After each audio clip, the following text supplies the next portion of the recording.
Passé un beau Noël hier. Ça a été plaisant pour tout le monde. Puis qu'on a eu justement encore une fois l'occasion de se rappeler vraiment qu'est-ce que Dieu a fait pour nous là. On sait tous que la date, c'est pas nécessairement le 25 décembre, mais il y a une date qui a été arrêtée, puis ben nous, c'est cette date-là qu'on la fête. Alors, on le souligne une fois par année, puis c'est pas de trop. Alors ce matin, ben, le titre de mon message, comme on l'a vu, c'est L'enfant est né. Puis bien sûr, je parle de Jésus. Ben, je veux dire l'enfant est né parce que on est le 26. Puis l'histoire de sa naissance, ben c'est sa naissance, on le fête le 25. Donc on va dire qu'il est né hier là, dans le temps là, c'était le 25. Puis ce matin, ben il est né. Mais maintenant, moi, ce que j'aimerais qu'on regarde, c'est un passage dans Matthieu où est-ce qu'on voit qu'est-ce qui arrive une fois qu'il est né l'enfant. Mercredi dernier. On a parlé de Matthieu chapitre 2, versets 1 à 11 ou 12. C'était les mages qui venaient vraiment adorer Jésus. Et on a parlé de ça mercredi, puis c'était vraiment plaisant parce qu'on a débordé un petit peu aussi sur les versets suivants, où est-ce que Jésus a été vraiment, mettons, vraiment bien gardé, vraiment béni, là, protégé de Dieu. Pas juste dans le ventre de Marie, pas juste tu sais, à la croix, mais non, toute sa vie au complet. Puis on le voit dès ses premiers moments. Euh, Où est-ce que, premièrement, on voit qu'il est né dans une crèche. Une crèche, c'est un endroit où est-ce que, tu sais, on peut supposer là, qu'il y avait des animaux, que c'était pas super chaud, qu'il n'était pas attendu, il n'y avait pas de place pour lui. Alors, il est né dans une crèche, mais tu sais, on peut dire que c'était pas des conditions comme aujourd'hui quand on est, on va dans, mettons, un hôpital et si jamais il y a quelque chose qui va mal, ben, il y a plein de médecins qui peuvent arriver, des spécialistes. On était 18 dans la salle d'accouchement parce qu'il y avait eu un petit problème. Puis, écoute, tous les spécialistes sont arrivés. Mais tu sais, Jésus, lui, non, il est né normalement dans une crèche où est-ce qu'il faisait pas super chaud, où est-ce qu'il y avait des animaux, peut-être des excréments, peut-être proches, des microbes qui pouvaient y avoir. Donc, il était sujet déjà à quelque chose de quand même assez en tout cas, c'est pas des conditions qu'on souhaiterait naître nécessairement là, pour la propreté. En plus, ben, tu sais, le roi de la place, il en voulait à sa vie. Euh, c'est pas rien, là. Euh, Lui, quand il a su que Jésus venait de naître, ben, il s'est arrangé pour l'éliminer. Alors ça, c'est vraiment quelque chose d'assez grave là, quand on est, puis déjà quelqu'un veut ta vie. Ensuite de ça, ben, tu sais, il est né dans le ventre d'une maman. Il y a des parents qui ont pris soin de lui. Tu sais, les humains, on est faillibles. Là, tu sais, on, on n'est pas capable d'empêcher une maladie. La maladie, on peut faire en sorte d'essayer de l'éviter, mais on ne peut pas l'empêcher si elle pourrait arriver. Fait que, on n'est pas au contrôle de grand-chose, mais on donne ce qu'on peut à notre enfant, puis on le bénit comme ça, puis Dieu s'en est servi. Puis finalement, ben, il y a eu le voyage en Égypte, où est-ce que ben, on va le voir tantôt, on va le lire, là. Le voyage en Égypte, où est-ce que, tu sais, quand ça fait pas longtemps que tu es né, peut-être un voyage à dos d'âne, peut-être ça a pris une semaine, si, tu sais, il y a des dangers sur la route, où est-ce qu'on dort en chemin? Euh, tu sais, on peut pas dire que Jésus il est né là, dans Watt, là, comme on pourrait dire l'expression. Euh, Puis je pense qu'en tout cas, dimanche, ben, pas dimanche, mais mercredi, on avait relevé quelques points. Puis c'est ça qui est sorti en général, c'est que Dieu a divinement protégé l'enfant qui est né. Et on pense que justement, il y a une application qui peut se faire à nous aussi. En tant qu'enfant de Dieu, on va voir aujourd'hui si nous aussi, on peut être protégés comme ça. Euh, Puis ça a fonctionné parce que Jésus, il a réussi à aller jusqu'à la croix, accomplir sa grande mission et tu sais, il venait sauver le monde et il a réussi. Alors, il a fallu vraiment qu'il soit béni, là, protégé euh, pour se rendre jusqu'au bout. Puis dès la naissance, où est-ce que lui, il avait, tu sais, quand on est, là, on n'a pas grand pouvoir sur grand-chose, mais il a été protégé aussi là, dès sa naissance. Alors, Moi, c'est ça que j'aimerais qu'on réalise ce matin dans mon message, là, à quel point Dieu est en contrôle de tout ce qui nous arrive à nous aussi. Alors, j'aimerais qu'on tourne dans Matthieu 2, les versets 13 à 23.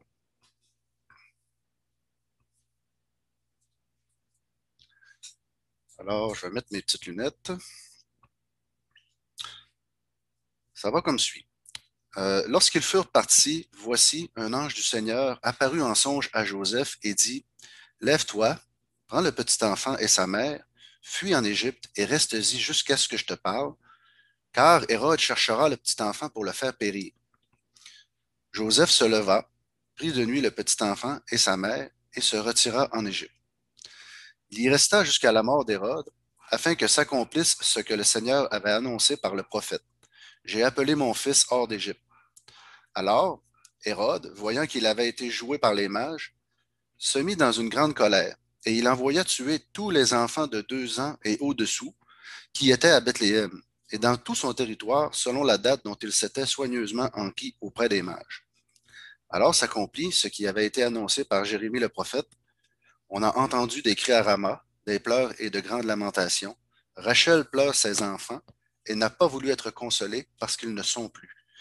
Quand Hérode fut mort, voici un ange du Seigneur apparut en songe à Joseph en Égypte et dit, lève-toi, prends le petit enfant et sa mère et va dans le pays d'Israël, car ceux qui en voulaient à ta vie, à la vie du petit enfant, sont morts. Joseph se leva, prit le petit enfant et sa mère, et alla dans le pays d'Israël. Mais, ayant appris qu'Archélaüs régnait sur la Judée à la place d'Hérode, son père, il craignit de s'y rendre et divinement averti en songe, il se retira dans le territoire de la Galilée et vint demeurer dans une ville appelée Nazareth, afin que s'accomplisse ce qui avait été annoncé par les prophètes, il sera appelé Nazaréen. Seigneur Dieu, ce matin, on se penche sur ta parole encore une fois, Seigneur, parce que tu nous dis que la vie éternelle, c'est de te connaître, toi, le seul vrai Dieu. En ce temps de Noël, Seigneur, c'est vraiment merveilleux de revenir particulièrement dans ces passages qui soulignent ta naissance, comment tu as divinement protégé Jésus. Puis on peut en faire des applications pour nous, Seigneur Dieu. Ça nous fortifie dans notre foi. Et Seigneur, ça nous permet de tenir bon, Seigneur, jusqu'à ton retour. Alors ce matin, vraiment, parle en nos cœurs avec tout ce qui va se dire. Et Seigneur, que tout soit vraiment pour ta gloire à toi qui le mérite. Amen. Alors, avant d'aller plus loin dans le message, j'aimerais ça qu'on regarde ensemble un petit vidéo que j'ai trouvé sur Internet. C'est pour voir à quel point un enfant, c'est pour voir la fragilité d'un enfant. On a tous déjà vu un enfant, mais ce matin, on va le regarder encore à nouveau là, pour vraiment se mettre dans le message. Alors, je vais partager mon petit vidéo.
comme ça, un instant.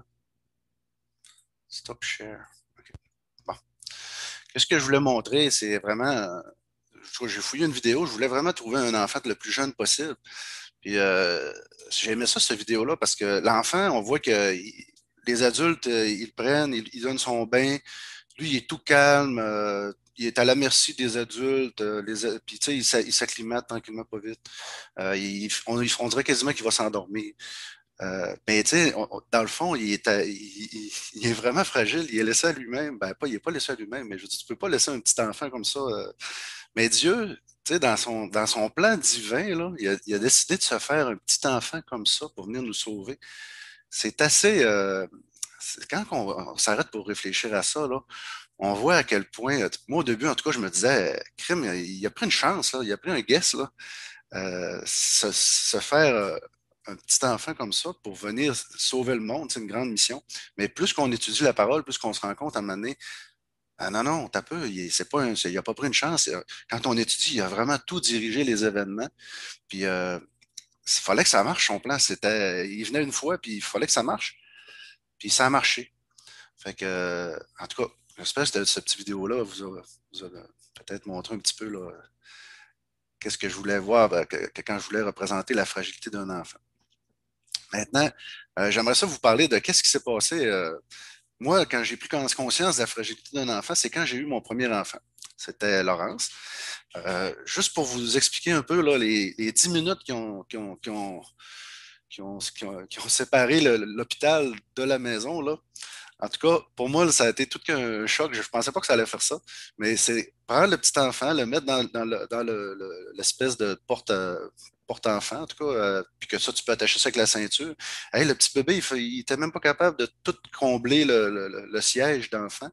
Puis il y avait même une petite affaire pour protéger sa tête pour pas trop que ça te bouge. Fait que là, tu sais, moi, je trouvais ça vraiment fragile, freakant, on va dire. Puis là, il fallait que je parte de l'hôpital, puis je m'en aille chez nous. Je vous dis, là, il y a pas, c'est la première fois que je faisais attention comme ça sur la route. Je me disais, si on se frappe, écoute, survivra pas, là, c'est bien trop fragile. Mais c'est là que j'avais pris vraiment conscience. Puis, tu sais, c'est un enfant qu'on attend depuis des mois, on l'a vu grandir, mais tu sais, quand il est dans le ventre de la maman, ben, on se promène ensemble, on s'en va partout, il nous suit, tu sais, il n'y a pas le choix. Mais là, quand un coup qui est sorti, on réalise à quel point que là, oh, on est responsable. C'est nous il faut qu'il donne à manger, c'est nous qu'il faut qu'il donne son bain, qu'il change ses couches, qu'il en prenne soin. Fait que la responsabilité était bien différente. Puis je l'ai vu dès la sortie de l'hôpital. Ça, c'est sans parler de la première fois qu'il a fallu que je m'en occupe moi-même. Karine était sortie pour peut-être quelques heures dans la soirée. Puis là, c'était la première fois que j'étais seul avec elle. Ouf, je vous dis, c'était pas la meilleure expérience qui m'est arrivée dans ma vie.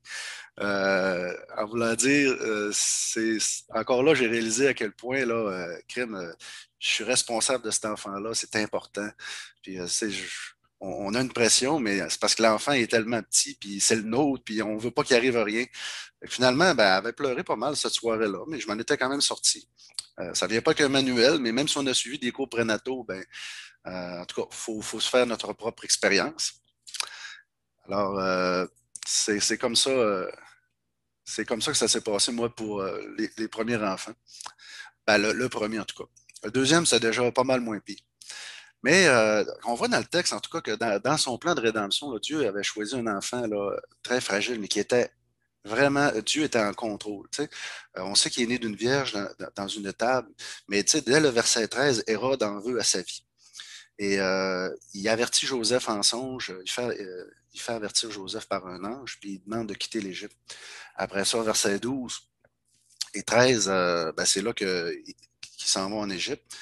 Ensuite de ça, on voit au verset 20 et 22, parce que dans le verset 13, là, excusez, verset 14, non, verset 12, excusez, juste avant, juste pour vous dire, là, il avait averti en songe les mages de ne pas retourner vers Hérode. Fait que déjà, les contrôlait un peu ça, parfaitement, ce bout-là aussi. C'est que si les mages étaient passés à avertir Hérode où est-ce qu'il avait trouvé l'enfant, ben, ça aurait été plus rapide pour lui de passer à l'action, de faire son geste vraiment ignoble qu'il a fait.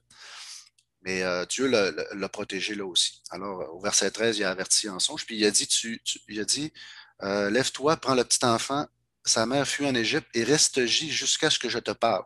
Et on voit au verset 20 et 22 que justement Dieu lui a reparlé une fois que le danger était écarté. Au verset 19, quand Hérode fut mort, voici un ange du Seigneur apparut en songe à Joseph en Égypte et dit, lève-toi, prends le petit enfant et sa mère et va dans le pays d'Israël, car ceux qui en voulaient à la vie du petit enfant sont morts. Là, même une fois arrivé, au verset 22, il avait appris qu'il y avait quelqu'un qui était quand même encore assez, mettons, malin dans le coin de où est-ce qu'il voulait retourner. Puis il a dit non, il dit va pas là, va à Nazareth. Puis c'est là que tu vas faire, en tout cas, que tu vas être en sécurité. Fait qu'on voit que Dieu a bien contrôlé tout ça. Mais en plus, qu'est-ce qu'on voit? C'est que ça, c'est dans le présent de l'histoire. Mais auparavant, là, il avait déjà averti de plusieurs manières aussi. Il y avait des prophéties entourant la naissance de Jésus. On voit dans Genèse 3,15 que déjà que Dieu avait dit que la postérité de la femme allait écraser la tête du serpent dans Genèse 3,15. Donc, l'enfant allait naître de la postérité d'une femme, qui n'allait pas arriver comme Adam et Ève, mettons, déjà toutes faites. On dit qu'Adam et Ève ne devaient pas avoir de nombril parce qu'ils n'ont jamais été dans le ventre d'une mère. Mais Jésus, lui, en avait un. Et on voit aussi que c'était écrit vraiment qu'il allait naître d'une vierge dans Ésaïe 7,14. C'est écrit, voilà pourquoi, c'est le Seigneur lui-même qui vous donnera un signe. La vierge sera enceinte, elle mettra au monde un fils et l'appellera Emmanuel. On voit aussi que le Seigneur, ben, comme je l'ai dit, qu'il allait pas naître à l'état d'adulte, mais qu'il allait naître enfant, comme Carl le lut tantôt dans Ésaïe 9,5. En effet, un enfant nous est né, un fils nous a été donné, et la souveraineté reposera sur son épaule. On l'appellera admirable, conseiller, Dieu puissant, Père éternel, prince de la paix. Ça ne pouvait pas être plus clair que Dieu allait se manifester dans un enfant. Et aussi précisément l'endroit où est-ce qu'il allait naître, dans Michée 5, verset 1. Et toi, Bethléem Ephrata, qui est petite parmi les villes de Juda, de toi sortira pour moi celui qui dominera sur Israël et dont les activités remontent aux temps anciens, au jour de l'éternité. Alors, on voit que, tu sais, vraiment, dans l'histoire de Jésus, euh, Dieu a vraiment bien protégé Jésus. Fait que là, on pourrait se dire, ouais, mais c'est normal, tu sais, Jésus, là, il avait toute une mission, là, c'était Dieu qui venait sur la terre pour être le sauveur du monde. C'est normal que Dieu l'ait protégé, puis que fallait pas que sa mission échoue. Mais moi, là, j'ai pas une mission comme Jésus, là, tu sais, je veux dire, Dieu, il doit pas sûrement pas être autant, là, à mon écoute, puis pas à mon écoute, mais je veux dire, il ne doit pas être autant protecteur à mon égard que Dieu, parce que je suis beaucoup moins important. Ben, justement, c'est vrai, puis pas. Tu sais, c'est vrai que Jésus avait vraiment une mission plus importante que la nôtre, si on ne peut pas cacher ça. Mais c'est pas si vrai que ça que Dieu ne se soucie pas autant de ça que nous, parce que juste parce que, mettons, notre mission est moins grande. On va regarder justement dans les Écritures à quelques endroits que Dieu, justement, il nous dit que nous sommes importants et depuis longtemps. Dieu nous a fait des prophéties d'avance aussi à notre endroit. On le voit dans 2 Timothée 1,9. Ça dit, il nous a sauvés, il nous a adressé une sainte vocation, non à cause de nos œuvres, mais selon son propre dessein et selon la grâce qui nous a été donnée en Jésus-Christ avant les temps éternels. Alors, on voit une sainte vocation, tu sais, quand on dit, moi j'ai eu une vocation, ça veut dire que tu as eu un rôle qui t'a été donné, puis il faut que tu l'accomplisses. Alors, c'est comme une mission qu'il nous a donnée aussi. Puis en plus, elle a été établie depuis avant les temps éternels. Alors, il y a des prophéties à notre sujet aussi. La parole nous dit aussi dans Éphésiens 1,4 que en Dieu, en lui, en Jésus, Dieu nous a élus avant la fondation du monde pour que nous soyons saints et irrépréhensibles devant lui. Alors, avant même qu'il y ait la terre de créer, l'univers, Dieu nous avait déjà voulu comme ça et il nous avait élus à l'avance. On dit aussi que le nom de tout croyant est inscrit dans le livre de vie. On le voit dans Apocalypse 21, 27. Ça dit, il n'entrera chez elle rien de souillé, ni personne qui se livre à l'abomination et au mensonge. Il n'entrera que ceux qui sont écrits dans le livre de vie de l'agneau. Alors, c'est juste eux autres qui vont pouvoir rentrer au paradis. Maintenant, est-ce qu'on pourrait dire peut-être que tout le monde va y aller? Ben, justement, il y a d'autres versets où ils disent que c'est pas tout le monde qui va y aller.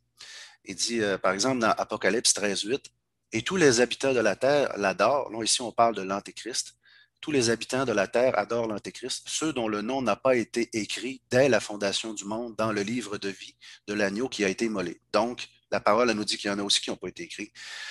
Alors, les élus ont vraiment été choisis. Puis Apocalypse 17:8 aussi, c'est un verset semblable. La bête que tu as vue était, et elle n'est plus. Elle doit monter de l'abîme et aller à la perdition. Et les habitants de la terre, ceux dont le nom n'a pas été écrit dès la fondation du monde dans le livre de vie, s'étonneront en voyant la bête parce qu'elle était et qu'elle n'est plus et qu'elle reparaîtra. Alors, la parole est claire aussi qu'il y en a qui sont écrits dans le livre de vie, il y en a qui ne sont pas écrits. Alors, nous, les croyants, ben, on fait partie, notre nom est écrit dans le livre de vie depuis avant la fondation du monde. Et on a aussi une mission qui nous a été octroyée. Et c'est comme je l'appelais tantôt, c'est une sainte vocation. Euh, on voit aussi que Dieu garde nos pas. Il y a tellement de versets, j'en ai sorti juste deux là, qui disent que Dieu nous protège, mais il y en a un que j'aime particulièrement parce que justement, quand ça va moins bien, j'aime ça me le rappeler. C'est le psaume 121, les versets 1 à 4. Ça dit, je lève mes yeux vers les montagnes, d'où me viendra le secours? Le secours me vient de l'Éternel qui a fait les cieux et la terre. Il ne permettra point que ton pied chancelle, celui qui te garde ne sommeillera point. Voici, il ne sommeille ni ne dort celui qui garde Israël. Alors, il ne permettra pas que notre pied chancelle. Tout ce qui nous arrive, c'est sous son parfait contrôle. Dans 1 Pierre 1,5 dans le Nouveau Testament, ben, ça dit, vous qui, par la puissance de Dieu, êtes gardés par la foi pour le salut prêt à être révélé dans les derniers temps. Nous sommes gardés, frères et sœurs, on n'est pas laissés à nous-mêmes et c'est vraiment rassurant de savoir ça. Alors, Dieu a protégé Jésus, a protégé les événements qui entourent sa mission. De la même manière, il le fait aussi pour nous. Et la parole elle nous en parle à plusieurs reprises. Maintenant, comment qu'on pourrait appliquer ça dans notre vie? Ben, c'est vraiment réconfortant de réaliser que Dieu est en plein contrôle de notre vie. Euh, Puis en plus, quand on dit des fois que les chrétiens ont quelque chose de particulier, dans certaines situations, ils ont l'air à réagir différemment, plus sagement, plus doucement. Ben, cette semaine, ma nièce, elle m'a contacté pour discuter avec moi. Parce qu'elle, là, elle ne connaît pas la parole de Dieu, mais elle est très inquiète en ce moment parce qu'elle s'en va faire un stage de 6 mois en Belgique pour son université. Puis à part le 9 janvier. Puis là, avec tous les événements qui entourent la pandémie, là, elle est vraiment stressée. C'est vraiment tannant de ne pas savoir, je fais-tu ma valise ou je ne fais pas. Après ça, tout ce que j'ai planifié, moi, ça fait 1 an, mon visa, me ramasser des sous, me trouver un appartement là-bas, comment je vais vivre là-bas, est-ce que je vais avec des amis ou pas, tu sais, est-ce que j'ai des connaissances, établir des contacts là-bas.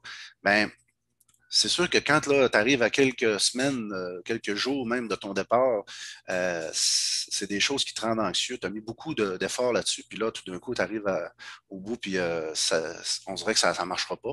Fait qu'elle m'a appelé parce qu'elle sait que moi, euh, j'ai le peu glorieux passé d'être une personne anxieuse, mais Dieu s'en sert aussi pour que je puisse être une référence des fois pour les personnes, des fois quand ils s'en font. Ils savent que moi, maintenant, ça va beaucoup mieux. Fait que des fois, ils viennent chercher conseil. Alors, moi, quand elle m'a appelé, ben, j'ai commencé par lui expliquer que aujourd'hui, moi, je crains plus autant que je craignais avant. Parce que je sais que Dieu est en contrôle de tout. Ensuite, j'ai expliqué comment moi, je voyais les choses avant. Puis avant d'y expliquer vraiment l'Évangile et qu'est-ce que Dieu pouvait faire pour elle, ben, j'ai expliqué avant comment moi je voyais les choses pour un peu là, lui montrer que ça pouvait sûrement ressembler à ce qu'elle ressent présentement.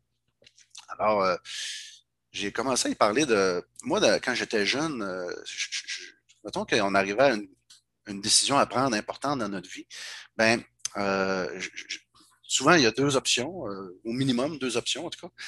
Puis des fois, moi, je pouvais analyser les deux options là, sans arrêt, là, parce que je savais que la décision que j'allais prendre là, ça allait me suivre toute ma vie par après. Fait que là, je me disais, waouh, c'est lourd de conséquences quand je prends une décision. Ça ne me tentait pas de perdre de temps pour revenir en arrière après, puis changer d'idée. Moi, je voulais, tu sais, là, que tout aille le mieux possible. Alors, quand je prenais une décision, des fois, j'avais de la misère à la prendre, puis ça me faisait vraiment douter, là, douter de si j'avais pris la bonne décision ou pas. Fait que, parce que on parle quand même de notre vie, là. C'est quand on prend une décision, c'est des fois, il y a des décisions importantes. Comme exemple, quand on choisit la personne avec qui on va se marier, c'est quand même après ça, tu vas être avec cette personne-là toute ta vie, puis il faut que tu respectes ton engagement. Alors, il faut que tu prennes la bonne décision. Ben, en parlant à ma nièce, ça me rappelait un film que j'avais écouté. J'étais adolescent dans le temps, puis ça m'avait marqué. Je me souvenais d'un passage encore où est-ce que le monsieur explique de quoi par rapport à notre destinée et les choix qu'on fait. Puis je vais vous le montrer tantôt. Mais juste avant, je vais vous expliquer un petit peu l'histoire. C'est dans le film, ça s'appelle Monsieur Destiné. C'est un homme qui est dans une vie, on va dire une vie normale, mais avec ses problèmes là, de tous les jours. Mais à un moment donné, il est tanné, puis il s'en va au bar, puis là, il explique au barman que sa vie, elle va tout croche, que sa femme, ça fait pas comme il voulait, ses enfants, son travail, tout va mal dans sa vie. Fait que là, il se confie au barman. Là, le barman, là, il dit au barman, il dit, si j'avais réussi à frapper la balle là, dans le temps que j'ai eu le tournoi de baseball, là, j'aurais vraiment, tu sais, là, mon équipe aurait gagné, puis là, j'aurais été un héros au lieu d'être un zéro comme je suis aujourd'hui. Fait que là, le barman, il prend ça en note, mais il savait pas qu'il s'adressait à un genre de génie. Fait que là, il donnait son verre, il avait mis un petit peu de poudre de perlimpinpin dans le verre pour que son vœu se réalise. Fait que quand il a eu fini son verre, oups, il a tout perdu. Puis là, après ça, il se réveille. Puis là, c'est ça que je vais vous montrer, là, où est-ce qu'on est, qu'est-ce que ça donne. Mike. Mike. Expliquez-moi, qu'est-ce que ça veut dire? Pourquoi Cindy Joe m'appelle mon chéri? Qui sont ses enfants? Et qu'est-ce que c'est que cette baraque? C'est votre foyer, ce sont vos enfants. Et Cindy Joe est votre femme. Non. Si.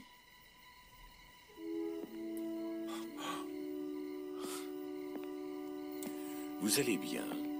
Mais non, c'est pas bien du tout. C'est pas tous les jours qu'il vous arrive ce genre de truc.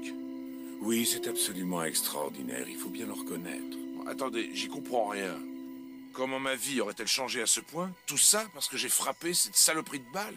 Voyez-vous, Larry, le destin d'un individu n'est pas une chose simple.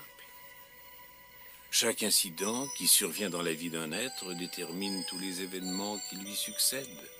Au lieu de perdre ce match de baseball, vous l'avez gagné. Le super champion que vous êtes devenu a épousé le premier prix de beauté, etc., etc. Jusqu'à ce que vous arriviez exactement là où vous êtes. Alors vous voyez, le fait de frapper cette balle a permis d'orienter votre vie dans une toute nouvelle direction. Vous êtes un ange, en somme. Non, non, il s'agit d'autre chose. Qu'est-ce que vous êtes alors? Vous vous êtes déjà trouvé devant un choix sans pouvoir vous décider. Oui, ça m'est arrivé souvent. Et ensuite, quelque chose au fond de vous vous a fait prendre une direction plutôt qu'une autre. Oui, et alors? Alors, c'est moi. C'est moi qui ai suggéré et vous qui avez choisi. C'est ainsi que fonctionne le destin, Larry. C'est très subtil. Bienvenue dans votre nouvelle vie. Alors, j'aurais pas pu vous l'expliquer mieux là, que qu'est-ce qu'il fait quand il met des points. Puis à un moment donné, il explique que à ce point-là, à un moment donné, là, ben là, il est arrivé un autre événement, donc ça a tout changé ta vie. Puis moi, ben, ça m'est resté parce que de tout le reste du film, je l'avais oublié, mais ce bout-là, je m'en souvenais encore quand j'ai parlé avec ma nièce, puis je me souvenais que ça faisait vraiment partie de ce que moi je pensais auparavant, là, que j'avais pas de Dieu, puis moi, tu sais, mon sens de la vie, c'était vraiment pas biblique. Puis quand j'avais écouté ce film-là, qui est pas biblique non plus, ben ça m'avait donné une idée comme moi, je suis un gars qui aime beaucoup les images, fait que ça m'avait donné vraiment une image de comment peut-être ça pouvait fonctionner. Fait que j'avais pris ça dans mon bagage, mais ça m'avait beaucoup affecté sûrement, là, plus que je pensais. Alors, moi, vraiment, je pensais que quand on prend une décision comme on fait là, ça pouvait carrément changer notre destin. Mais avec Dieu, ben, c'est bien différent. J'ai plus la pression de devoir vraiment, quand j'hésite entre deux situations, ben, je ne choisis pas nécessairement en étant stressé de savoir que, euh, dépendamment de ce que je vais choisir, ça peut vraiment m'amener ailleurs. Parce qu'au bout du compte, avec la parole de Dieu, on sait exactement où ce qu'on s'en va.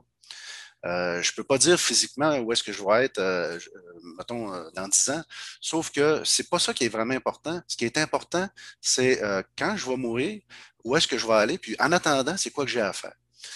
Fait que c'est pas vraiment important là, de manquer un peu, des fois, de manquer son coup sur une décision. Le Seigneur me demande de faire de mon mieux. Puis en plus, il me dit que si je ne fais pas vraiment le bon choix, ben, il va venir me corriger. Puis, il le fait doucement.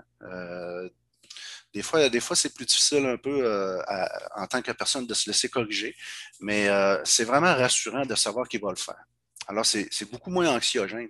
Puis, justement, pour rester dans le thème du film, euh, le thème d'un film, moi, je vois un petit peu maintenant la vie comme un film, par exemple. Ben, j'ai vu ça dans cette application, l'application que je vais vous dire dans un livre que j'ai lu. Moi, si, mettons, là, je me considère comme l'acteur principal du film de ma vie. On va dire le film Ma vie, My Life. On va l'appeler comme ça. Ben, je suis le propre scénariste. C'est moi qui écris le livre. Puis j'essaie tant bien que mal de faire arriver les choses, alors que au fond, je ne contrôle pas grand-chose. Donc, tout ce que ça peut faire en ça, c'est que je vais être stressé, je vais essayer de prendre des bonnes décisions pour moi, pour ma personne, parce que je suis l'acteur principal. Puis tout le monde qui gravite autour, ça va être des acteurs secondaires. Puis malheureusement, ben, quand ça va bien, ben, tant mieux, tout va bien, mais quand ça va mal, ben, devinez à qui qu'on s'adresse quand on fait ça. Ben, moi, personnellement, sans même être vraiment croyant, je m'adressais à Dieu. J'avais le culot de m'adresser à Dieu quand ça allait mal pour qu'il vienne me donner un coup de main dans mon film.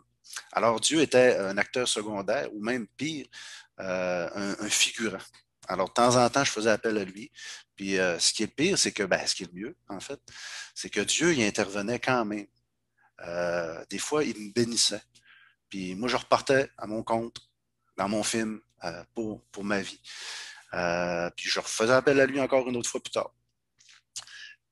Mais dans le fond, c'est beaucoup mieux de jouer dans le film de Dieu, en fait. Mettons qu'on appellerait le film de Dieu Dieu dans sa création, d'éternité en éternité. On sait que le nom de Emmanuel signifie Dieu parmi nous. Fait que ça serait bien mieux si on voyait la vie comme ça, comme nous, on est un acteur figurant ou peut-être au mieux, là, mettons, acteur secondaire, là, du grand film de Dieu. Parce que Dieu, là, lui, il sait exactement où il s'en va. Dans Ésaïe 46, les versets 10 à 11, il dit, j'annonce dès le commencement ce qui doit arriver, et longtemps d'avance ce qui n'est pas encore accompli. Je dis, mes arrêts subsisteront, et j'exécuterai toute ma volonté. C'est moi qui appelle de l'Orient un oiseau de proie, d'une terre lointaine un homme pour accomplir mes desseins. Je l'ai dit et je le réaliserai, je l'ai conçu et je l'exécuterai. Alors, vraiment, en tant que chrétien, on doit se rendre compte que on ne vit plus pour notre propre film comme on faisait avant, comme le serpent essayait de faire croire aux premiers humains, tu seras comme Dieu. On n'est pas comme Dieu. Puis on doit savoir où est notre place. Puis notre place, c'est dans le film de Dieu. C'est pas notre histoire, notre vie. C'est sûr qu'on est le centre de notre univers, mais on joue dans un centre de l'univers. Ce que je veux dire, c'est que moi, dans ma conscience, dans mon cerveau, je vois tout à partir de mes yeux, à partir de ma personne. Mais je dois réaliser que tout ne tourne pas autour de moi, mais au contraire, j'ai été créé pour glorifier Dieu. Même on voit que Dieu nous dit qu'il a préparé des œuvres pour nous afin qu'on les pratique. Alors, si jamais, ça m'arrive souvent de retourner dans mon propre film, on va dire, là, Puis il faut que le Seigneur me ramène. Il n'y a pas le choix. Parce qu'il a préparé des choses pour moi. Puis quand je bifurque de ma voie, ben, il vient me rechercher tranquillement, pas vite, puis il me ramène dans la bonne voie. Parce que dans Éphésiens 2,10, il nous dit, car nous sommes son ouvrage, ayant été créés en Jésus-Christ pour de bonnes œuvres, que Dieu a préparées d'avance afin que nous les pratiquions. En conclusion, pour ce que je disais à ma nièce, j'ai vraiment aimé ce qu'elle me dit suite à cette discussion-là. Elle dit, ben dans le fond, elle dit la Bible, elle dit, c'est comme le manuel du fabricant. Elle dit, ça donne les instructions de quoi, qu'est-ce qui est bon, qu'est-ce qui est pas bon, quoi faire, quoi pas faire. Puis j'ai béni le Seigneur qu'elle ait dit ça comme conclusion, parce que c'est vraiment vrai. Qu'elle ait réussi que ce que j'y ai transmis comme information a réussi à lui faire dire ça à la fin. Vraiment, je pense que elle a bien compris. Puis pour des personnes anxieuses, parce qu'elle faisait un peu d'anxiété dans cette situation-là, ben, ça peut vraiment aider. Ça peut aider, c'est que non seulement ça peut aider, comme moi quand je faisais appel au Seigneur une fois de temps en temps, mais au contraire, ça peut te rendre la paix euh, pour toujours. J'ai donné une Bible qu'on avait à la maison, puis j'ai souligné plein de versets dont je vous donne la paix, je vous laisse la paix, je ne vous donne pas comme le monde donne. Elle était super contente que je donne une Bible là, à Noël. Mais ce qui est le fun aussi de savoir, c'est que Dieu, il nous laisse pas, là, il nous laisse pas aller nous embourber des fois trop longtemps. Fait qu'il intervient assez rapidement. Des fois, quand c'est nous qui ne voulons pas écouter, qu'on va encore plus loin dans notre idée, mais il prend quand même le temps de venir nous chercher, puis plus ça va, peut-être plus que ça va être difficile. De la manière qu'il va le faire. Mais c'est un peu comme un père qui parle à ses adolescents. Moi, j'ai deux adolescents, puis des fois, il faut que je m'assoie avec eux. On corrige un peu le tir parce que eux, des fois, ils essaient de faire à leur manière. Puis c'est correct, il faut qu'ils apprennent, mais des fois, leur manière n'est pas nécessairement la bonne ou il y a des petits correctifs à apporter.